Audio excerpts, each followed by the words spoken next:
Here to Slay by Unstable Unicorns, who have shown up in conventions and now overall Target and so forth.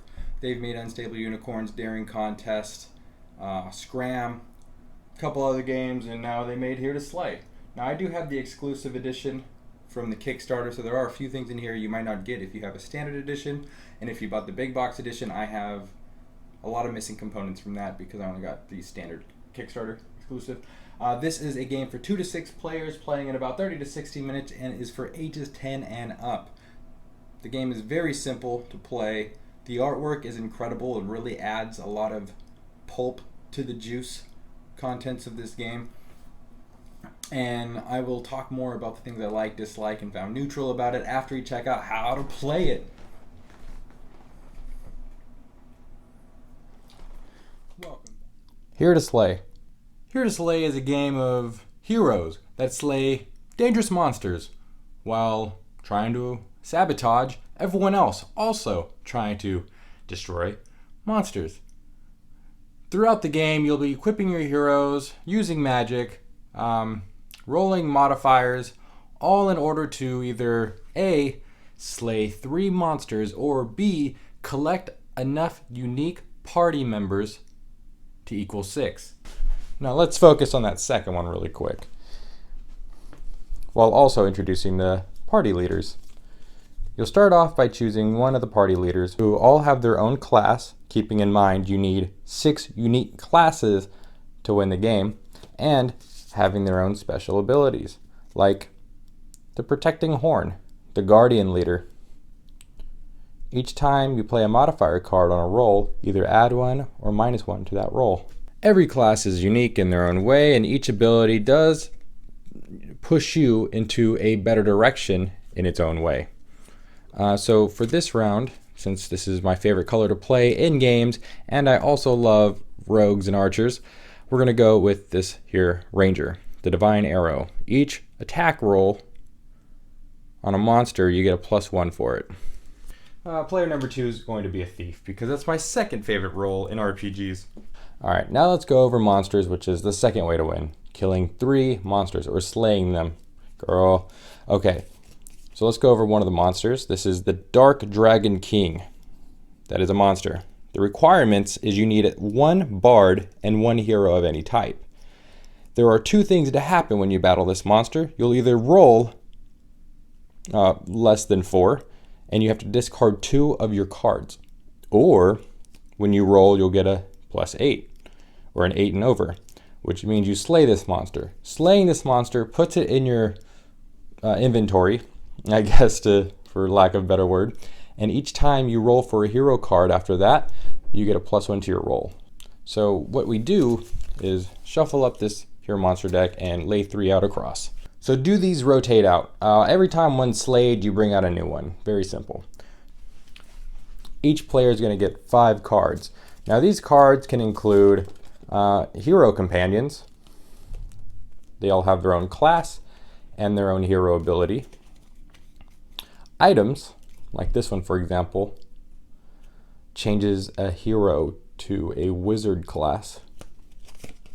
Challenges, for when people pretty much play any card. Any card that's not already in play, that's coming out of the hand of the player, this card can challenge it, whether it be heroes, items, or magic cards. Modifiers. So when you're making these rolls, for example, going for one of these here monsters, and your roll just isn't enough, throw out a modifier. You could add 4 to that roll. Or if your opponent is, doing the same thing, throw a modifier in there. Screw them over. And then magic. Discard a card, then destroy a hero card. There are a variety of cards in here that you can use. The thing to understand are most of these cards are only going to be played during the play phase. However, you have cards, like the challenge and the modifier that can actually be played on anyone's turn. So just keep that in mind. Let's start this game. Each player is dealt 5 cards to get started. The Divine Arrow is going to start the round. So on your turn, you get 3 actions. Following actions cost 1 point each. Draw a card. Play a card from your hand, whether it be a hero, item card, or a magic card. And if you play a hero card, keep in mind you may, if you want, instantly use their ability. If none of those sound appealing, and let's say you want to go directly for one of these monsters, it'll cost 2 action points. What you'll do is, roll the dice and hope for the best. And if none of those sound appealing because all your cards suck, spend 3 points and discard them. Get a new 5. Let's get started here. So I'm going to draw one for my first action. And I'm actually going to, cards you play cannot be challenged for the rest of your turn. That's good, but that's really good for just like the first turn. It's kind of early for that. Ooh, the bad axe, destroy a hero card. Well, let's put that out as my second action so I can make this player a little fearful of what cards they're going to play, because this card is going to top tier it if I could roll an 8. I'm not going to do this ability now because he doesn't have a party to affect. And why not? I'll draw one more card. So that's my 3 actions there. Looks like I just drew a trap card. That's discard 2 cards, then steal a hero card. Wow, that's pretty wowzers right there. So this player goes, looks at his hand. Oh, look at that. Right then and there, they have 3 solid heroes. I think they're gonna look at the top 3 cards of the deck, okay? Pull a card from each player's hand that has more cards than your own. This is good with more than 2 players. I think this hero is a little weak for two-player game. Definitely want to get fluffy out there because it'll destroy 2 hero cards for 10 roll. They have one modifier, but it doesn't. They have a modifier, but it doesn't add much to it, so they do need to get more modifiers. And then they have the destructive spell I showed earlier, where they could destroy a card. They could destroy a card if they discard a card.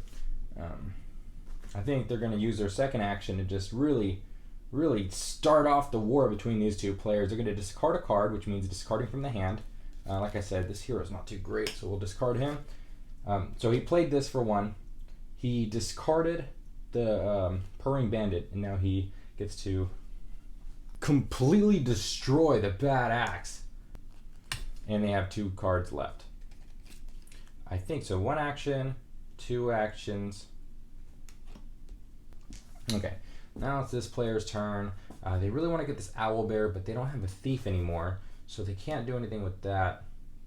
Actually, I don't even remember if they had it. No, they didn't. They had the fighter. So they're going to draw one. It's a item card. They're going to draw a second for their second turn. It's a bard. I will just put a bard out. Why not? Because you could draw 2 cards. I'll do that instantly. So I need to roll 7.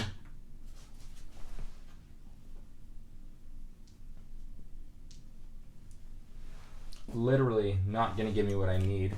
And I want to save my modifiers, so I'm not going to use those. Alright. Nothing happens. That was 3. So this player goes, they draw for 1. This monster card, magic card's gone. Oh, they got a couple heroes here. So look into the player's hand, look at the top 3 cards of the deck, add 1 to your hand, and return the other 2 to the top of the deck. That's pretty good. Let's get this hero out here and attempt to do that. Wow, that was a perfect roll, an 8. So they get to look at the top 3 cards of the deck and add 1 to their hand. And let's get a fighter in here so we can work on winning. And then they're going to put out another hero. So as you can see, they're more than halfway done with winning because they have 4 different classes out here. They only need 6. So this player goes, they're going to equip an item. Now when you equip an item, they have to go under the hero like this. Now if you unsuccessfully roll to use the equipped hero's cards effect, you could draw a card. So I like this combo because if I fail, I can still draw a card anyways. Now it's this player's turn. They need some more cards, so they're going to draw.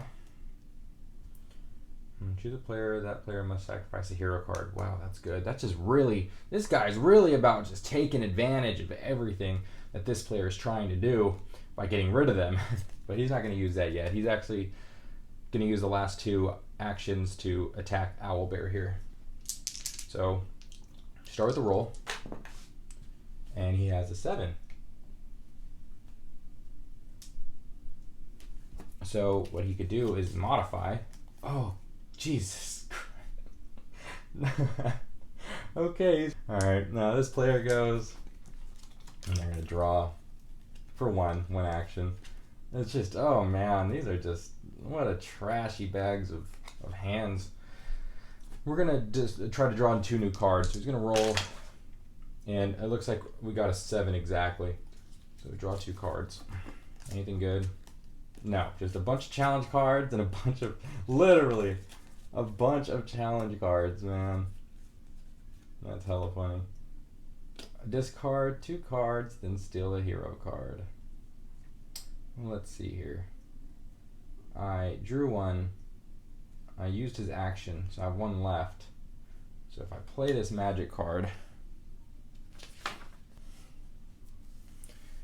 I can discard 2 cards and steal a hero. So let's discard these cards here. These are requirements for challenge, that hero. And we're going to steal this one from him because I really like that one, destroy a hero card. That is just too powerful. Alright, so now we kind of have a little lead in the game, and got rid of some of our challenge cards because they're trash. Immediately put this in the discard. So we're going to fast forward a bit. This player's, going to go for the owlbear again to show you what it looks like when we get a monster card. He has his thief, he has a regular hero, so he has thief and hero.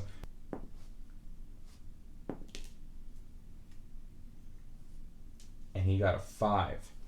So that's obviously not enough to get this monster, but he did miss the discard with 2 cards. But he's going to keep going for it. He's actually going to play out a modifier.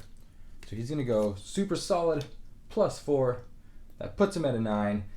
And he goes, no, wait, that's not what's going to happen because I'm playing a modifier. Now it's back at 7. And this player's like, that ain't going to happen today. Back to 9. Or back to 8. And this player's like, I don't know if I want to continue using my modifiers, so fine, it's yours. He gets the owl. So item cards you play cannot be challenged, which is really dang good. New monster comes out. Game continues as you see. Wants to play the really big. So let's say this player wants to play the really big ring, so he tries to equip it. But before he equips it, this player is like, ain't gonna happen. So now they're both gonna roll. This player getting a 10, and this player also getting a 10. But then throwing a modifier on top, and then this player being like, ain't gonna happen, your 4's gone. And then this player is like, still gonna win anyways. Right? And this player's like, no, you're not. And this player's like, I'll literally take it to the grave with me. And then this player doesn't have any modifiers left, so he gives up. Meaning that this item card just isn't played. So all that work over that item card. But hey, it could have been worth it. I don't know, it could have been a really good item card. Let's actually see what it is. Each time you roll to use the equipped hero card's effect, +2 to your roll. That is pretty dang good. Okay, anyways. First player to either destroy 3 monsters or collect 6 unique class members wins. Welcome back. I hope you enjoyed that playthrough of how to hunt monsters. Now, that's why I wear my Monsters University hat, because we're out here teaching you how to slay 3 monsters with your party of heroes. But once you reach 6 heroes, you're no longer slaying monsters, you're just a badass group of individuals. So therefore this hat just okay. In here to slay. My favorite things that I enjoyed are just the gameplay itself. I kind of liked a lot it with the way it's structured. Okay, I like how there's items that can really enhance your gameplay. There's magic that could really turmoil some of your players or opponents, and then there's the other heroes that you're playing and how each hero has its own ability. The uniqueness of every card adds a lot to the flavor, because yeah, the gameplay is pretty similar. It's like 3 actions. Okay, I'm gonna draw this, this, that, and like, there's a lot of strategy in the ways that you're like, okay, maybe I'll go for this monster this turn, or oh, this specific card gives me an extra action every turn, so I could fight 2 monsters, or maybe I should load up on modifiers. Like, that's all good and well, but the fact that each card's unique, I think, adds to the global scale of points that this game is looking for high replay value. Because no 2 games obviously are never going to be the same as far as the way you play it, because each strategy is different based off what cards you're pulling and what heroes you're using and what hero leader you have, right? The neutrals that I found in this game is, and I don't know if this is just like me being a little FOMO with not buying the big box, but I think there could definitely be more monsters and heroes in the game. Party leaders, not heroes.